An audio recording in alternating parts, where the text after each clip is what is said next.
کی حیثیت میں ہیں، لیکن ہمارے آقا صلی اللہ علیہ وسلم کا علم جو ہے اللہ کے علم کے برابر نہیں ہے، بلکہ اللہ کے علم کے مقابلے میں اس کی حیثیت بھی وہی ہے جو مخلوق کے علم کی حیثیت ہمارے نبی علیہ السلام کے علم کے مقابلے میں ہے۔ تو اس عاجزی کے اظہار کے لیے رب ذوالجلال نے حکم دیا، قل انما انا بشر مثلکم، محبوب کہہ دو کہ میں مخلوق ہوں، میں خالق نہیں ہوں، میں اپنے رب کا دیا ہوا جانتا ہوں اور اس رب کے دیے ہوئے علم کے مطابق بیان کرتا ہوں۔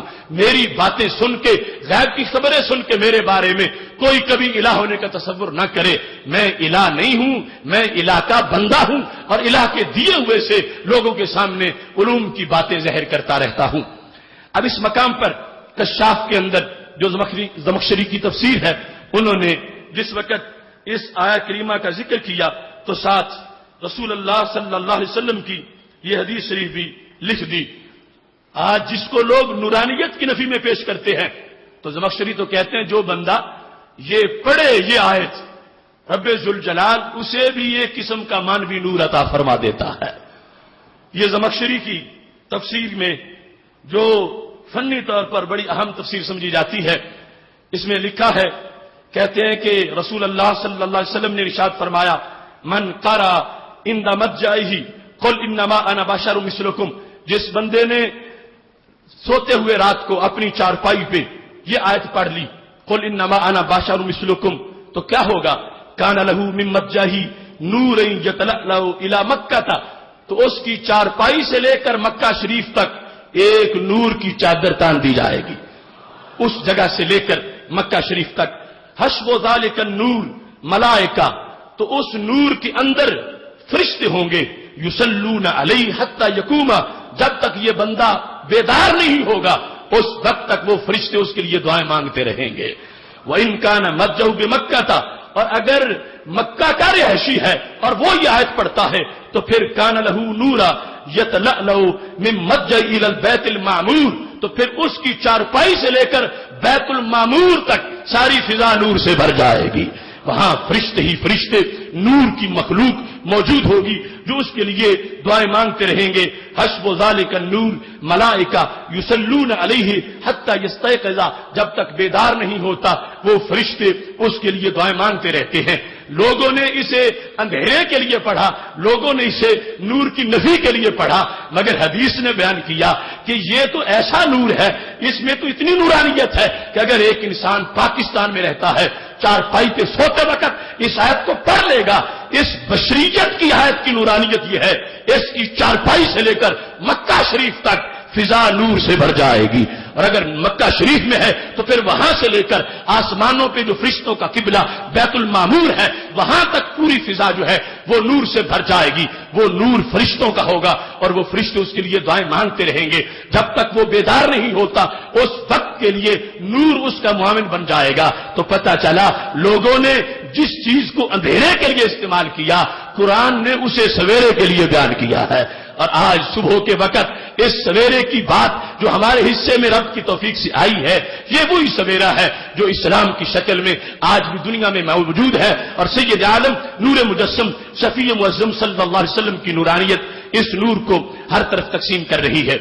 یہ چند تفاصیل اختصار کے ساتھ میں نے آپ کے سامنے بیان کر دی اس ایک آیت کے لحاظ سے کہ جس کے اندر رسول اللہ صلی اللہ علیہ وسلم کو رب ذوالجلال نے یہ کہا تھا قل انما انا بشر مثلکم۔ دوسری دلیل جس کو بطور خاص وہ لوگ پڑھتے ہیں، اور یہ میں نے احاطہ کے طور پر بیان کر دیا کہ باقی کوئی ایسا مقام نہیں ہے، یہ دو ہی ہیں کہ جن میں بطور خاص رب ذوالجلال کی طرف سے ہمارے نبی علیہ السلام کو کہا گیا کہ تم کہہ دو کہ میں تمہاری مثل بشر ہوں۔ ابھی مثل کی بات نہیں آئی، ابھی صرف بشر کی بات جو ہے وہ ہو رہی ہے، اور ساتھ پھر وہ بحث انشاءاللہ مکمل کریں گے۔ سورہ حامیم سجدہ 24واں پارہ، اس کی آیت نمبر 6، خالق کائنات فرماتا قل انما انا بشر مثلکم یوحی الی انما الہکم الہ واحد، کہہ دو سوائے اس کے نہیں کہ میں تمہاری مثل بشر ہوں، وحی کی گئی میری طرف میں اس چیز کی کہ بے شک تمہارا الہ ایک الہ ہے۔ اب یہ آیت جو مخالفین کی دوسری بڑی دلیل ہے، اس کا ماقبل بھی دیکھو، ماقبل دیکھیں گے تو پھر معنی معین ہوگا کہ کس چیز کا لوگوں کو وام پڑ رہا تھا اور اس کو رد کرنے کے لیے اللہ نے آیت نازل کی. آخر آیت کا نزول اس کے پس منظر میں باقاعدہ اس وقت کی سوسائٹی کی اصلاح ہے. اس وقت کا کوئی مسئلہ تھا کہ جو اٹھ رہا تھا، آیت نازل کر کے اس مسئلے کو دبایا گیا، اس کی اصلاح کی گئی. تو ماقبل میں کیا چیز ہے کہ جس کو سمجھانے کے لیے یہ لوگوں کے لحاظ سے ضروری سمجھا گیا کہ کہا جائے کہ سنو کہ بشر ہوں میں، کچھ اور نہیں ہوں. کیا چیز تھی جس کا لوگ شوشہ چھوڑ رہے تھے یا لوگوں کو وہم پڑ رہا تھا؟ تو رب ذوالجلال نے اس وہم کو دور کرنے کے لیے اس آیت کو نازل فرمایا.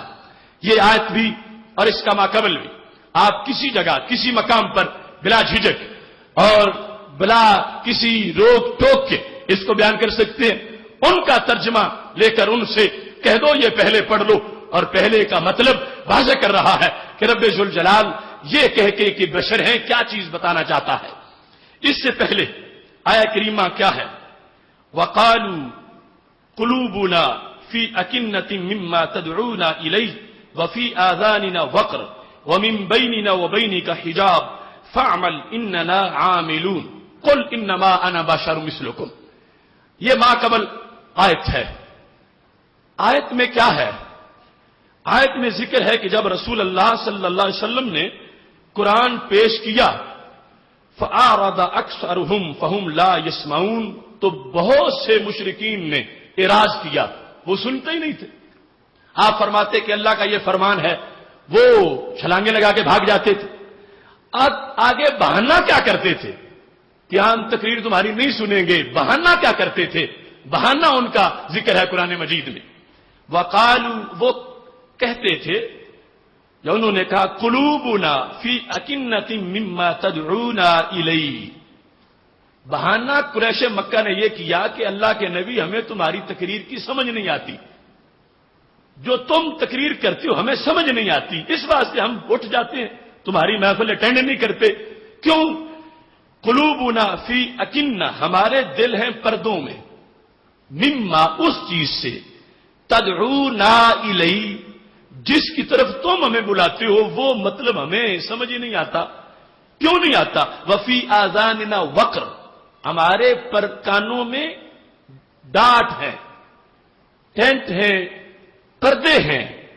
ومن بیننا وبینک حجاب، ہمارے تمہارے درمیان حجاب ہے. اگرچہ درمیان میں کوئی پردہ نہ، تم باتیں کرتے ہو ہم حجاب سمجھتے ہیں درمیان میں، ہمیں پتہ ہی نہیں چلتا کہ تم کیا کہتے ہو. بات تمہاری ہمارے کانوں میں داخل ہی نہیں ہوتی، ہمارے کان بند ہیں تمہاری بات کے لحاظ سے. تم جو بات کرتے ہو بالکل اس کی ہمیں سمجھ نہیں آتی.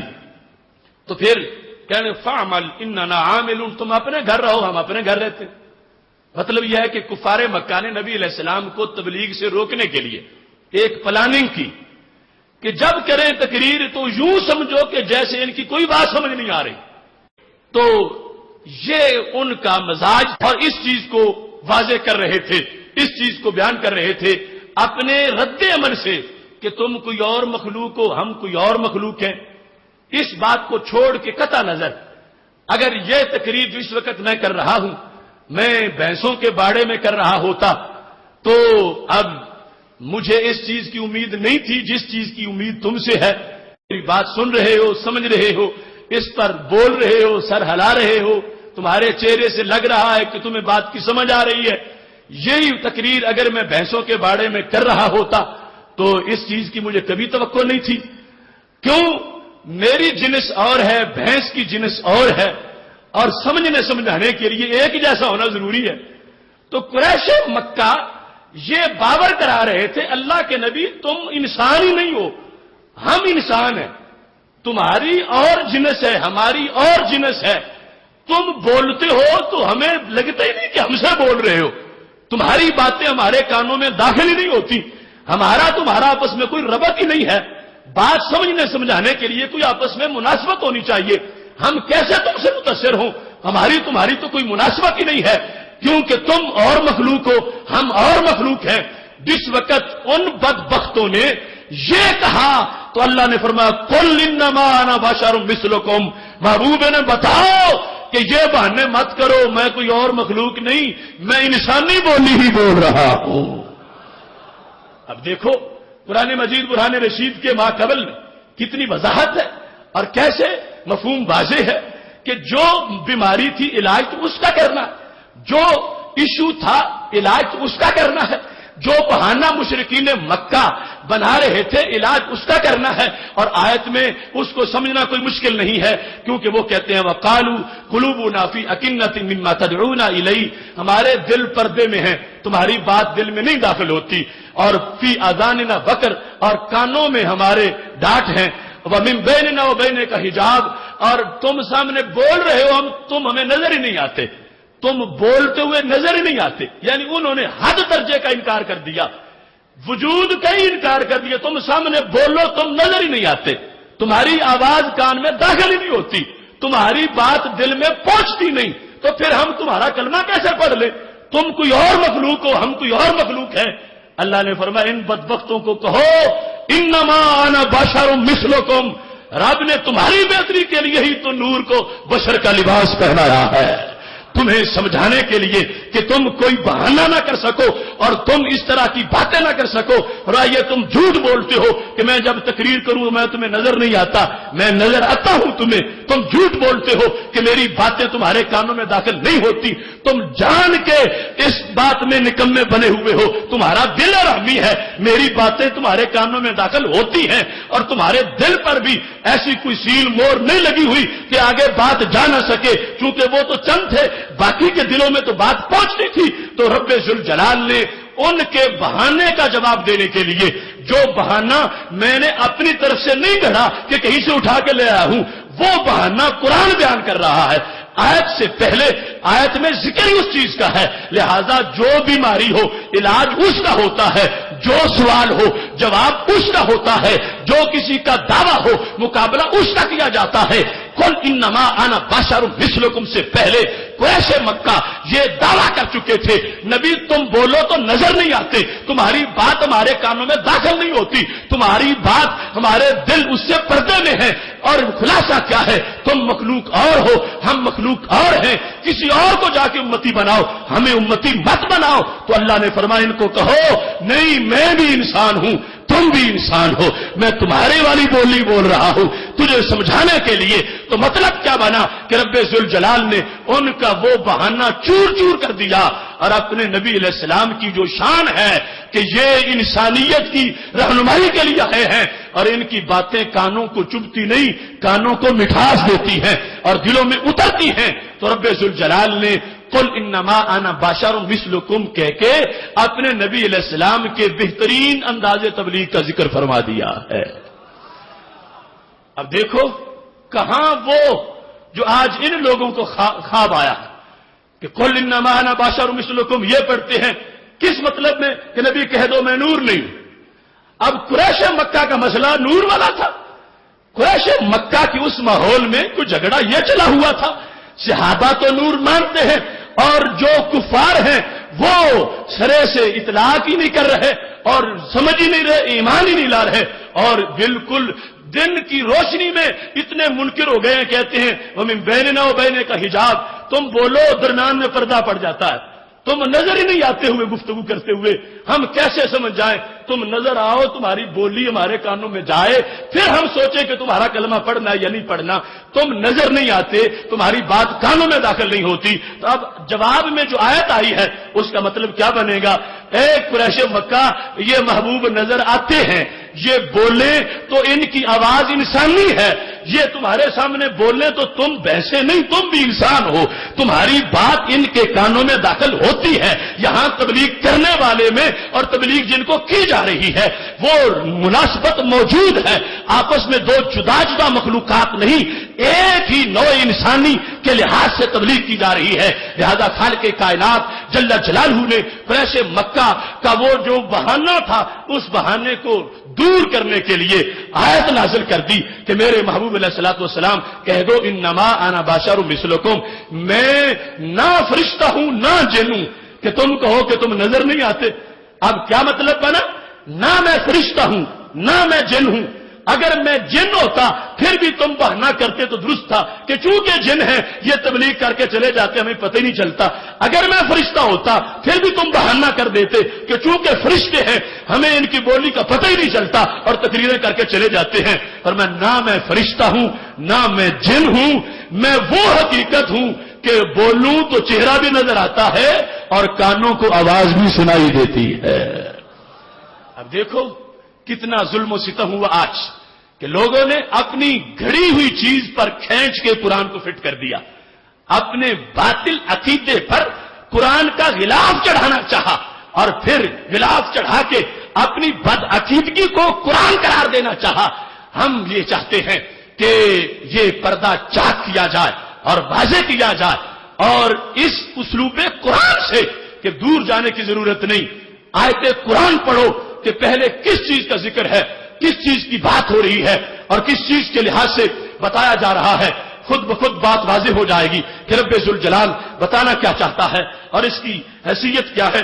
اس سلسلہ میں بھی سید عالم نور مجسم شفیع معظم صلی اللہ علیہ وسلم کی یہ جو حیثیت اور یہ ماقبل کے لحاظ سے جو مطلب بنتا ہے جو میں نے بیان کیا، اگر چاہو تو پوری امت کے دفتر میں اس کا ذکر موجود ہے.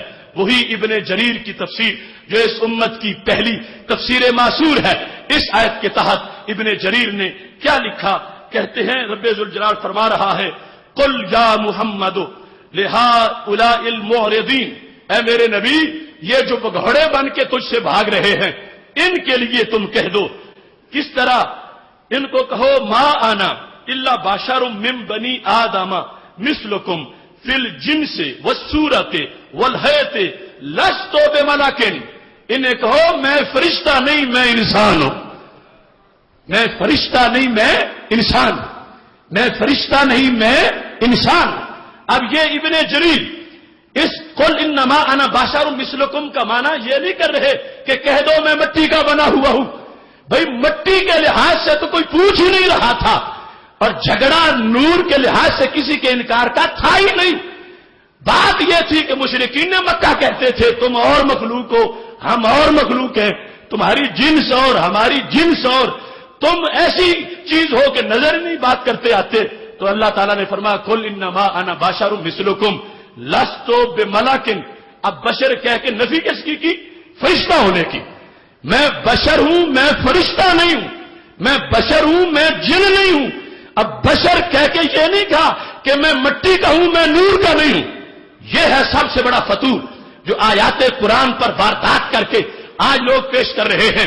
میں پورے وثوق سے شرق و غرب تک اور انٹرنیٹ کے ذریعے سے جو پوری دنیا پر آواز جا رہی ہے، میرا آخری سانس تک چیلنج ہے تمام منکرین کو. سورج مغرب سے طلوع ہو سکتا ہے، ہمارے اس موقف کو کوئی غلط ثابت نہیں کر سکتا. انما انا بشر مثلکم، اس میں رب یہ اعلان کروانا چاہتا ہے کہ محبوب نے بتا دو میں جن نہیں ہوں میں فرشتہ نہیں ہوں، میں شکل انسانی میں تمہاری ہدایت کے لیے آیا ہوں. دیکھو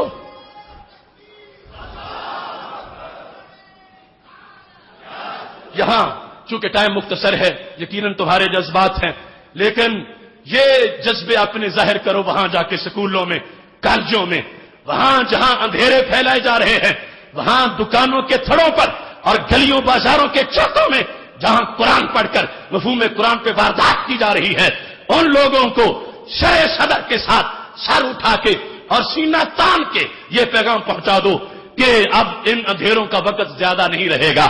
اب وقت آ گیا ہے.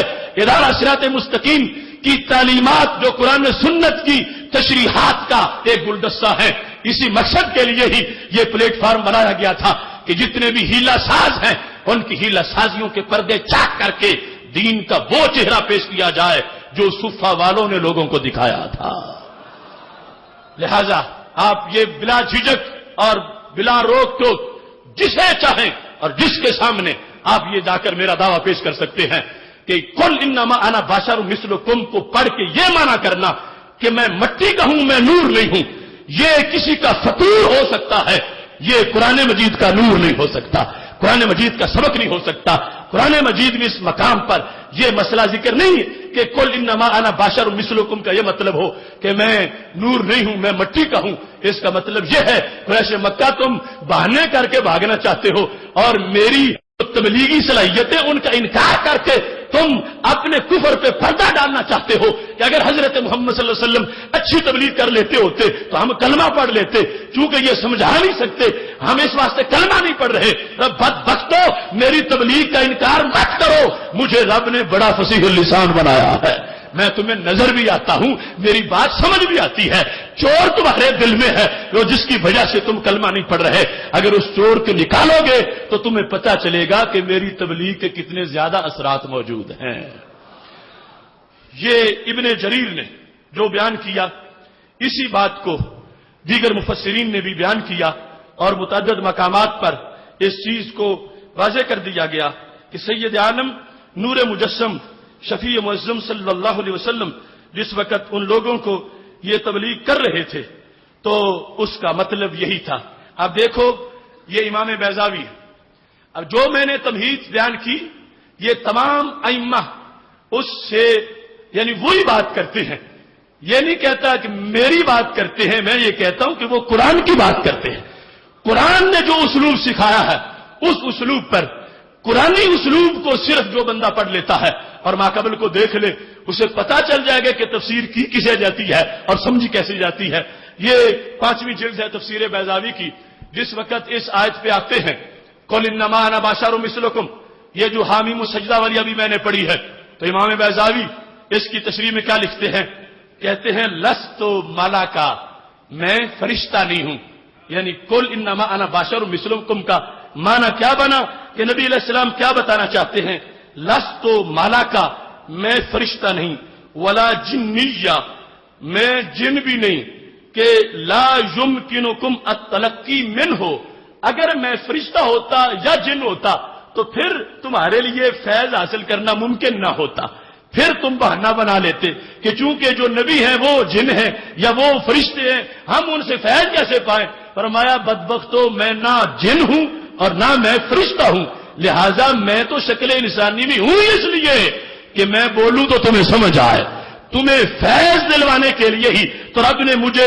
بشری لباس دے کر بھیجا ہے۔ تو سید عالم نور مجسم شفیع معظم صلی اللہ علیہ وسلم نے دو طرح سے ان کو متوجہ کیا۔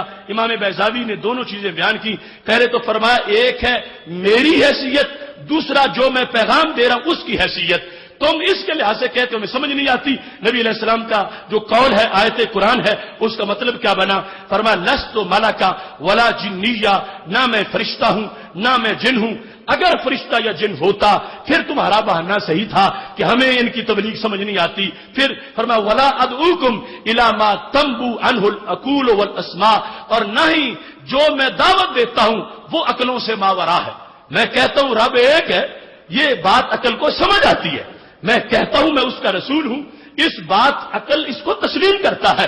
فرمایا دو طرح سے نبی علیہ السلام نے ان کا رد کر دیا قل انما انا بشر مثلکم میں، ایک تو اپنے دعوت کے مضمون کے لحاظ سے، دوسرا دعوت کے انداز کے لحاظ سے۔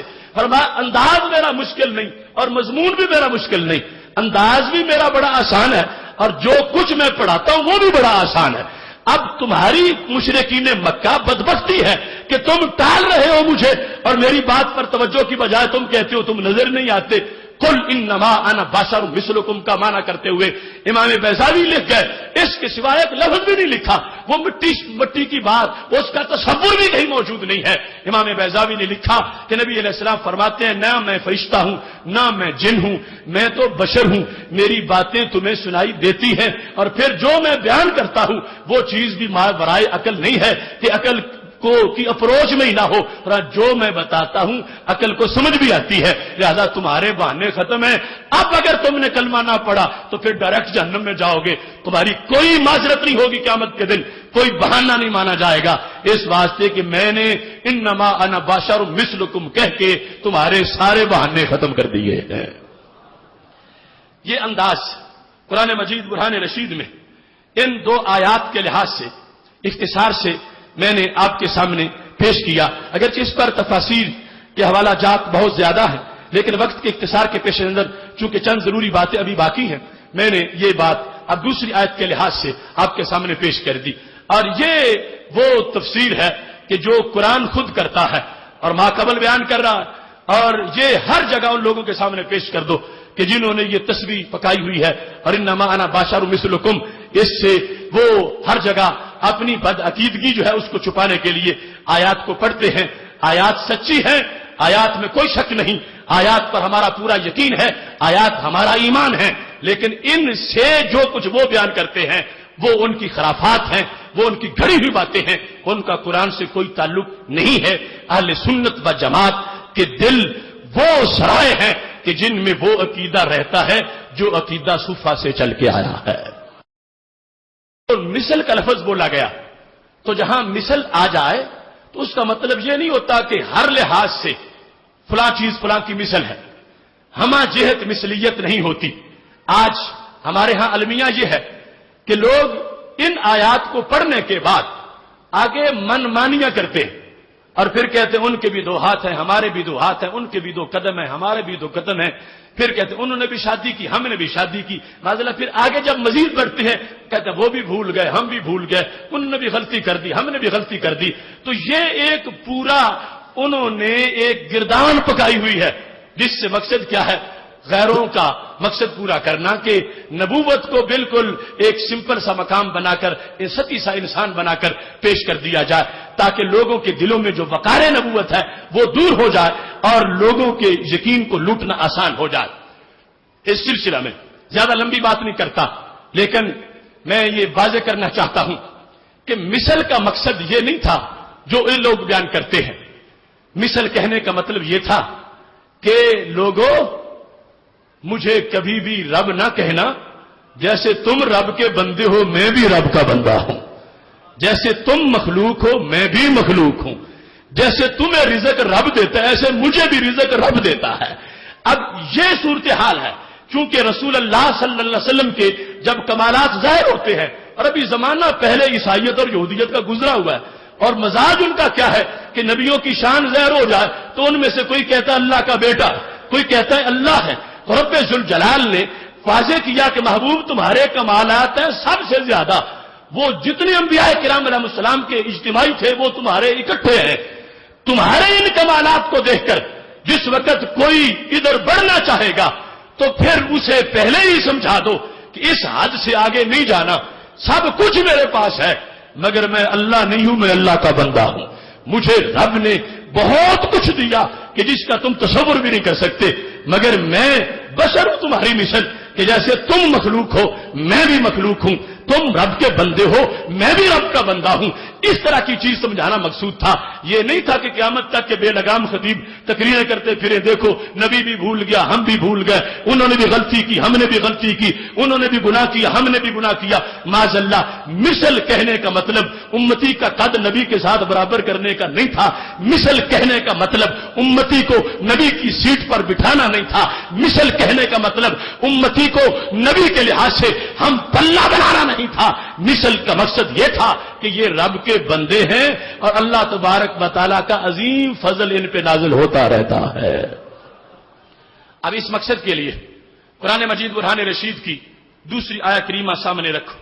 اگر کسی کو یہ سمجھانے سے سمجھ نہیں آتی اور کہتا ہے کہ نہیں جب مثل آ گیا ہے تو پھر ہم لحاظ سے بنیں گے، یہ جتنی چیزیں ان کی تقریروں میں ہوتی ہیں تو پھر انہیں شیشہ دکھاؤ، انہیں کہو اگر ادھر تمہارے لیے مثل کا لفظ آیا ہے تو پھر دوسری طرف بھی آیا ہے، اگر یہاں مثل سے تم ہر شے بن گئے ہو تو پھر وہاں بھی مثل سے ہر شے بن جاؤ۔ قرآن مجید برہان رشید سورہ انعام کے اندر رب ذوالجلال کا یہ فرمان ہے، آیت نمبر 38 ہے، خالق کائنات فرماتا ہے وما من دابۃ فی الارض ولا طائر یطیر بجناحیہ الا امم امثالکم۔ اللہ فرماتا ہے زمین میں جتنے چوپائے ہیں اور جتنے پرندے ہیں وہ کیا ہے؟ الا امم امثالکم، فرمایا وہ تمہاری مثل امت ہے۔ زمین کے سارے چوپائے اور سارے پرندے کیا ہیں؟ الا امم امثالکم، وہ تمہاری مثل امتیں ہیں۔ یہ خالق کائنات جل جلالہ نے واضح کر دیا وما من دابۃ فی الارض، دابہ ہے جو زمین پہ چلے، ہر دابہ کا ذکر آ گیا، ماں ہے نا آگے اللہ آ رہا، اب کوئی پیچھے نہیں بچا، ایسے ولا طائری یطیرو بے جناحی، ہر پرندہ جو پروں پہ اڑتا ہے وہ کون ہے؟ اللہ فرماتا الا امم امثالکم، وہ تمہاری مثل امتیں ہیں۔ اب امثال جمع ہے مثل کی۔ اب کہا گیا لوگوں کو سارے پرندے اور سارے درندے اور حیوان وہ تمہاری مثل ہے۔ اب جنہیں مثل کی سیڑھی سے یہ شوق ہے کہ ہم نبوت کی چھت کے قریب جا پہنچے، تو انہیں یہ بھی دکھاؤ کہ مثل یہ بھی ہے کہ اللہ نے کہا ہر پرندہ تمہاری مثل ہے، اور ہر درندہ تم اس کی مثل ہو، اور ہر جانور تم اس کی مثل ہو۔ اب دابا میں تو خنزیر بھی ہے، دابا میں کتا بھی ہے، پرندوں میں کتا بھی ہے، تو کیا ہے کسی میں جرأت جو خطبہ دیتے وقت یہ آیت پڑھے اور لوگوں کو بتائے لوگوں یہ تمہارا خطیب اللہ کے فضل سے کتے کی مثل ہے، اور لوگوں کو کہے یہ تمہارا خطیب خدا کے فضل سے اس نے بڑی شان پائی ہے، یہ تو خنزیر کی مثل ہے، اور کہے یہ تو کوے کی مثل ہے۔ اگر آیت قرآن جب آئی ہے تو پھر یہ تقریر کیوں نہیں کی جاتی؟ جب رب کہتا ہے کہ وہ تمہاری مثل امتیں ہیں تو یہ آیت قرآن نہیں ہے، یہ وحی نہیں ہے، یہ رب کا فرمان نہیں ہے، یہ نغمہ جبریل نہیں ہے، یہ کتاب لا ریب نہیں ہے، یہ سب کچھ ہے۔ تو پھر کیوں نہیں کہا جاتا کہ میں کتے کی مثل ہوں، میں کوے کی مثل ہوں، میں خنزیر کی مثل ہوں؟ وہاں کہتے نہیں اس سے میں ہماری بے عزتی ہوتی ہے، کہاں ہم کہاں خنزیر۔ میں کہتا ہوں مثل کا لفظ تو وہاں بھی آیا ہے۔ اگر مثل کی رسی کو پکڑ کے اوپر کرنا چاہتے ہو تو مثل کی رسی پھر تمہیں گلے میں ڈال کے نیچے بھی کھینچ رہی ہے۔ اگر تم نے مفہوم وہ ماننا ہے جو ہم بیان کر رہے ہیں پھر اپنی جگہ ٹھہر سکو گے، ورنہ مثل کی رسی کھینچ کے نیچے گلے میں ڈال دے گی۔ ہم نے مطلب بیان کیا کہ مثل کا مطلب ہما جیت مثل نہیں ہوتا، مثل کا مطلب چند جہاز سے مثل ہوتا ہے کہ نبی علیہ السلام کہہ رہے ہیں تم بھی مخلوق ہو میں بھی مخلوق ہوں، اب ادھر بچ جاؤ گے کہتے ہوئے کبا بھی مخلوق ہے میں بھی مخلوق ہوں، خنزیر بھی مخلوق ہے میں بھی مخلوق ہوں، کتا بھی مخلوق ہے میں بھی مخلوق ہوں۔ اب جا کے بچو گے جب ہمارا مطلب سمجھو گے، اور اگر ہمارا مطلب نہیں سمجھو گے تو پھر یہ کہنا پڑے گا اگر مثل کی بنیاد پر تم حضرت سیدہ طیبہ طاہرہ آمنہ رضی اللہ تعالی عنہا کے لال کی برابری کرنا چاہتے ہو تو پھر ہوش کرو، تمہیں کتوں کی صف میں بٹھا دیا جائے گا اور تمہیں خنزیروں کے ساتھ ملا دیا جائے گا، اس واسطے کہ اللہ کا قرآن بیان کر رہا ہے الا امم امثالکم، یہ ساری تمہاری مثل امتیں ہیں، تمہاری مثل مخلوق ہے۔ اب جا کے ہوش ٹکانے آئے گا۔ اگر کسی میں تھوڑی سی بھی عقل سلیم ہوگی اسے ماننا پڑے گا کہ اس کی حیثیت کیا ہے اللہ کے نبی علیہ السلام کے مقابلے میں، جب رسول اللہ صلی اللہ علیہ وسلم کی عزت عظمت کائنات کی ایک حقیقت ہے، ان کے لحاظ سے ایک ادنا سا بندہ جا کے چمٹ جائے کہ میں ان کی مثل ہوں، اسے سوچنا چاہیے کہ کتنی بار وضو کرے، کتنی بار زبان کو غسل دے، کتنی بار سوچ کو ایمان کے کعبے میں اعتکاف کروائے اور پھر بولے عدم گاہے زیر آسماں آزاش نازک تر نفس گم کردہ می آیت جنید و باجزی دی جا۔ وہاں پوری مثلیت تو کسی نبی کو حاصل نہیں ہے، عام کوئی انسان کیسے ان کے ہم پلہ ہو سکتا ہے۔ محتشم سامی حضرات، اب بشر اور مثل یہ دونوں چیزیں آپ نے ان کو ذہن میں رکھنا ہے۔ ہمارا عقیدہ ہے وہ بشر ہیں اور ہمارا عقیدہ ہے مثلیت کا بھی، مگر وہ محدود مثلیت، اور محدود مثلیت کے لیے بھی مشروط بیان کا طریقہ، مشروط بیان کا طریقہ، مشروط بیان کا طریقہ۔ بہت سی حقیقتیں ہوتی ہیں لیکن ان حقیقتوں کو بیان کرنے کے انداز کئی ہوتے ہیں، ان کو بیان کرنے میں احتیاطیں کئی ہوتی ہیں۔ اب جلسہ ہو رہا ہے اور بشریت کی آیات پڑھی جا رہی ہیں اور ثابت کیا کرنا ہے کہ ان کے پاس کوئی اختیار نہیں، کوئی اقتدار نہیں، کچھ دے نہیں سکتے، کچھ کر نہیں سکتے، تو اس وقت لفظ بشر پڑھ کے مثل کی آیت پڑھ کے مقصد کیا ہے؟ شان نبوت کو کم ظاہر کرنا۔ اس انداز میں جس نے پڑھا ہم نے اس کا انکار کیا اور ہم نے اس کو سمجھانے کی کوشش کی، چونکہ اس نے آیت کے اسلوب سے بات ہٹا دی ہے۔ رب ذوالجلال نے جس اسلوب میں کہا اس خطیب نے وہ اسلوب اختیار نہیں کیا۔ حقیقت ایک ہے مگر اس حقیقت کو آگے استعمال کرنا، بیان کرنا اس کا طریقہ بھی ہے۔ اب ہمارے نبی علیہ السلام اللہ کے بندے ہیں، عبد ہیں، عبد خاص ہیں. اب عبد اللہ کے ہیں تو بیان کرتے وقت ایک بندہ اگر یوں بیان کرتا ہے کہ جیسے عام عبد ہے تو اس نے پھر شان عبدیت کو سمجھا ہی نہیں. اب ایک بلا تمثیل ایک بادشاہ ہے، اس کا ایک وزیر ہے، ایک اس کی بھینسوں کو چارہ ڈالنے والا خادم ہے. اب دونوں میں فرق تو بہت زیادہ ہے. وہ بھینسوں کو چارہ ڈالنے والا دن میں 12 گھنٹے کام کرے اور ساتھ کرسی پہ بیٹھنے والا 5 منٹ ہی ساتھ بیٹھ جائے تو دونوں میں کتنا زیادہ فرق ہوگا اور کتنا زیادہ مرتبے کی حیثیت کا فرق ہوگا. اب یہ کہ دونوں ہی بادشاہ کے محکوم ہیں، کوئی فرق نہیں، یہ کوئی عقل کی بات نہیں ہے. اور اس مثال سے مقام نبوت تو کہیں بڑا ہے اور کہیں زیادہ ہے. اس واسطے سید عالم نور مجسم شفیع معظم صلی اللہ علیہ وسلم کی بشریت کا انکار نہیں اور مثل بشر کے لفظ کا بھی انکار نہیں، مگر جس مفہوم میں اسے استعمال کیا گیا اس کی ہم پابندی کروانا چاہتے ہیں. اور ان لوگوں سے جھگڑا یہ ہے کہ اس مفہوم کو چھوڑ کر صرف اپنے قد اونچے ظاہر کرنے کے لیے نبی علیہ السلام کے مقام کے ساتھ لٹکنے کی کوشش کرتے ہیں اور یہ آیات پڑھ کے اپنے قد بڑے دکھانا چاہتے ہیں. تو ہم اللہ کے قرآن کی قسم اٹھا کر یہ بتانا چاہتے ہیں کہ عزت اسے ملتی ہے جو اس در کا ذرہ بنتا ہے، اور جو یہاں لٹک کے عزت بنوانا چاہے وہ ذلت اس کا ٹھکانہ بن جاتا ہے. یہاں مٹ کے آؤ گے تو مقام بڑا بن جائے گا اور اکڑ کے آؤ گے تو پھر زیرو ہو جاؤ گے. یہ ہے اسلوب جو قرآن سکھانا چاہتا ہے کہ مثل بشر والی آیات کے اس ادب سے ان کو پڑھا جائے کہ پتہ چلے کہ حکمت قرآن کو بیان کیا جا رہا ہے. اس انداز کا جو انہوں نے استعمال کیا نقصان کتنا ہے. مغرب میں جہاں بھی گستاخی ہوئی اس انداز کی وجہ سے ہوئی جو ان لوگوں نے گھڑا تھا. اب یہ ڈنمارک میں جو گستاخانہ خاکے بنے تھے اس کے پیچھے فکر کیا تھی؟ گستاخانہ خاکوں کے پیچھے فکر یہ مثل بشر کا وہ مفہوم تھا جو یہ لوگ بیان کرتے. اس کو ساری دنیا نے اس کام کو ریجیکٹ کیا اور یہ سوچنے کی بات ہے ڈنمارک کے ان گماشتوں کی وہ حرکت گستاخی کیوں بنی تھی؟ مثل کی وجہ سے تو بنی تھی. اگر مثل کا لفظ بیچ میں نہ ہوتا، وہ جو انہوں نے ڈھانچہ بنایا تھا اس کو نبی علیہ السلام کا ڈھانچہ نہ کہتے معاذ اللہ تو کوئی گستاخی نہیں تھی، کسی اور کا تھا. گستاخی تب بنی جب لکیریں ڈال کے اسے پیکر نبوی قرار دیا گیا. تو بھٹی میرج ہال میں بیٹھ کر صراط مستقیم کی سانسیں لینے والوں اگر بے جان خاکے بے جان لکیریں مثل کی بنیاد پر گستاخی قرار پائیں تو 5-6 فٹ کا ہٹا کٹا انسان جب اپنی زبان سے مثل بن رہا ہو تو پھر کتنی بڑی گستاخی ہوگی. ادھر صرف لکیریں ہیں ان کو مثل قرار دے دیا گیا تو ساری دنیا جوش میں آ گئی.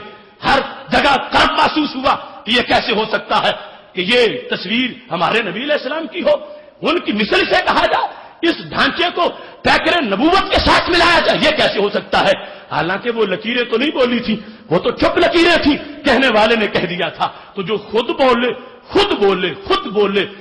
خطبے میں گلی گلی میں جلسے میں ہر جگہ کہہ رہا ہے. شرم ہی نہیں آتی کہ کن کی مثل بننے کی کوشش کر رہا ہے. چونکہ وہ مثل کا معین مفہوم وہ تو بچے کو پہلے ہی پتا ہے کہ یہ بندہ بھی اللہ کی مخلوق ہے، نبی علیہ السلام بھی اللہ کی مخلوق ہے. مگر اس کا تقاضا کیا ہے کہ مثل کہہ کے 2 کام کرے، اللہ کے نبی کے قد کو معذلہ کچھ پست ظاہر کرے، اپنے کو کچھ اونچا بنا کے ساتھ ملا دے. یہ ہے وہ گندی سوچ اور زہریلا لٹریچر جس کی وجہ سے آج مستشرقین کو مواد مل رہا ہے، یہود و ہنود کے منہ کھلتے جا رہے ہیں. ہم نے یہ قرآنی تصور قرآنی تفسیر اس آیت کی اس لیے پیش کی ہے تاکہ معاشرے میں نور پھیلے اور حق دھرم ضدی طبقہ سوچنے پہ مجبور ہو جائے کہ ہم نے کچھ بھی گھڑا نہیں ہے، ہم وہی اذان پڑھ رہے ہیں جو اذان صفہ والوں نے اپنے ماحول میں سنائی ہے. اس کی برکتیں ہوں گی، اس سے دین ابھرے گا، اس سے پھر وہ پہلے والی رنگت آئے گی. اب دیکھ لو حدیبیہ میں جس وقت حضرت عروہ بن مسعود آئے تھے تو یہی فلسفہ تھا جس نے عروہ کا کفر توڑا. عروہ بن مسعود جب حدیبیہ میں آئے اگر صحابہ مثلیت کے نعرے لگا رہے ہوتے تو عروہ کو کبھی کلمہ نصیب نہ ہوتا. وہ ایک ٹولی میں بیٹھتے تو 4 صحابہ کہتے میری مثل ہے، اگلی میں جب وہ کہتے میری مثل ہے، اگلی میں جاتے وہ کہتے یہ بھول بھی جاتے ہیں، اگلی میں بیٹھتے تو یہ آواز آتی کہ یہ تو کچھ دے ہی نہیں سکتے. معاذ اللہ اگر یہ تبلیغ صحابہ کی ہوتی تو تو عروہ بن مسعود متنفر ہو کے واپس چلے جاتے. لیکن کیا ہوا؟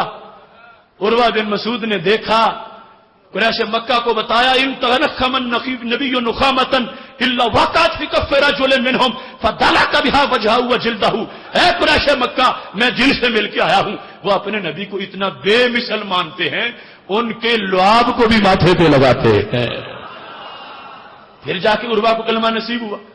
اگر تبلیغ وہ ہوتی جو ان کے جلسوں کی ہے، پھر ہو سکتا تھا کچھ ایمان والے بھی معاذ اللہ پیچھے ہٹ جاتے. اور اگر تبلیغ وہ ہے جس کا سبق وہاں سے لے کے ہم نے لیا ہے، تو پھر عروہ بن مسعود آئے تھے تو کٹر مشرک تھے، اور جا رہے تھے تو دل میں نور پھوٹ چکا تھا، آ چکا تھا.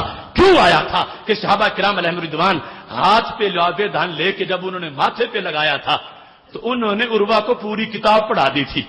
کیا عروہ یاد رکھ کہ جن کے لعاب کی مثال نہ ہو تو رسالت مآب کی مثال کہاں سے آئے گی؟ تھوک تو ایک ادنا سی چیز ہوتی ہے، بلغمی تھوک، اسے تو دیکھنا کوئی پسند نہیں کرتا، ماتھے پہ کون لگاتا؟ اور یہاں ماتھے پہ لگائی جا رہی ہے. تو پھر صحابہ نے پڑھایا، قیامت تک کے سکالروں یاد رکھنا، یہ جو آج لوگوں نے لکھا کتابوں میں کہ نبی بڑے بھائی جتنا مقام رکھتا ہے، یا گاؤں کے چودھری اتنا مرتبہ رکھتا ہے، یا پوسٹ مین اور ڈاکی جتنا مقام رکھتا ہے، صحابہ نے اس مطلب کا جنازہ عروہ کے سامنے حدیبیہ میں نکال دیا تھا. جب لعاب دہن ماتھے پہ لگایا تھا تو کہا تھا قیامت تک بعد میں پیدا ہونے والوں چودھری کہہ کے، بڑا بھائی کہہ کے اور ڈاکیا کہہ کے ان کی شانیں نہ بیان کرنا، کیونکہ کون ڈاکیے کا لعاب ماتھے پہ لگاتا ہے؟ یہ تو طیبہ کی محبت کا اثر ہے، ورنہ کون روتا ہے لپٹ کے در و دیوار کے ساتھ؟ وہ لعاب دہن ماتھے پہ لگا کر صحابہ کرام علیہم رضوان نے بتا دیا کروڑوں چودھری اور کروڑوں ڈاکیے اور کروڑوں بڑے بھائی ان کی خاکے پا پہ قربان کیے جا سکتے ہیں، اور اللہ نے ان کو سب سے اونچی شان اور مرتبہ عطا فرمایا ہے. یہ ایک وہ انداز تبلیغ منصب رسالت کے لحاظ سے ہے جو شروع سے آ رہا ہے، اور اہل سنت و جماعت اس کو پیش کر رہے ہیں. اور یہ مطلب مثل کا اگر سمجھنا ہے تو پھر حدیث نبوی سامنے رکھیے اختصار کے ساتھ. یہ بخاری شریف میرے پاس موجود ہے جس میں سید عالم نور مجسم شفیع معظم صلی اللہ علیہ وسلم کی اس شان کا تذکرہ اور ذکر موجود ہے. باب و برکت السحور کے اندر حدیث نمبر 1922 ہے.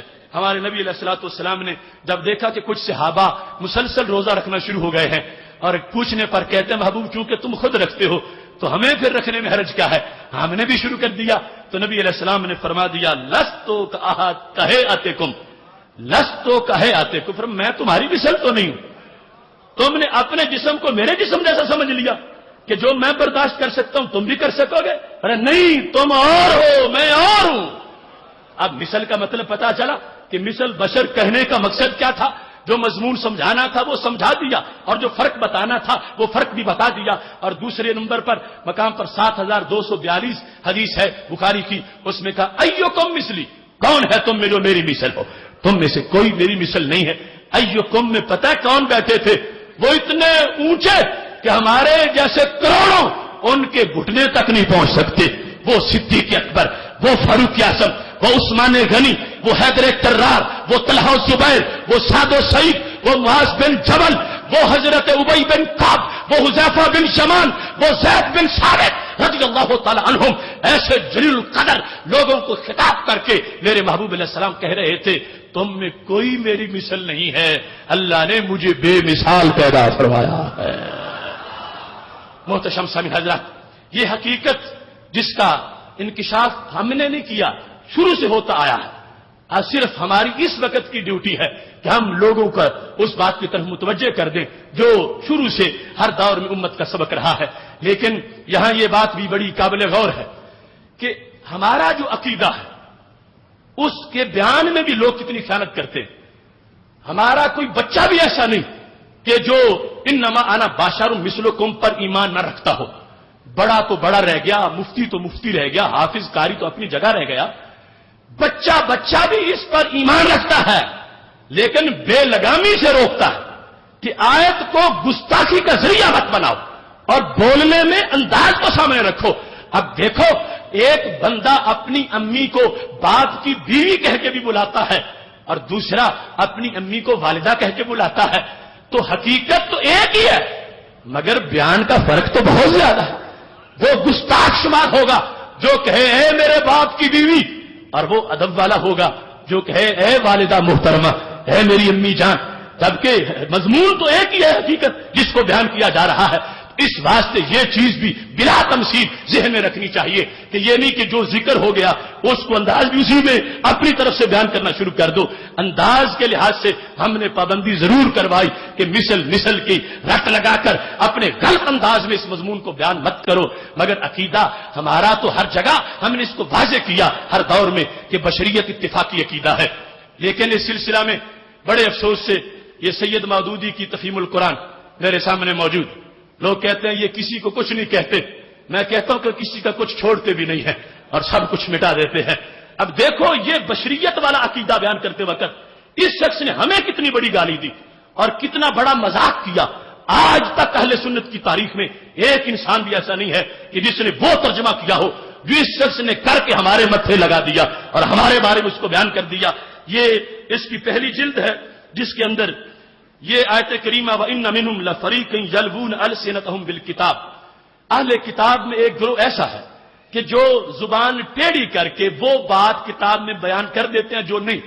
یہ مضمون ذکر ہو رہا ہے قرآن میں، تو اس پر مودودی نے لکھا کہ اس کی نظیریں قرآن کو ماننے والے اہل کتاب میں بھی مفقود نہیں، کہ جیسے وہ اہل کتاب خیانت کرتے تھے ایسے کچھ قرآن ماننے والے بھی خیانت کرتے ہیں۔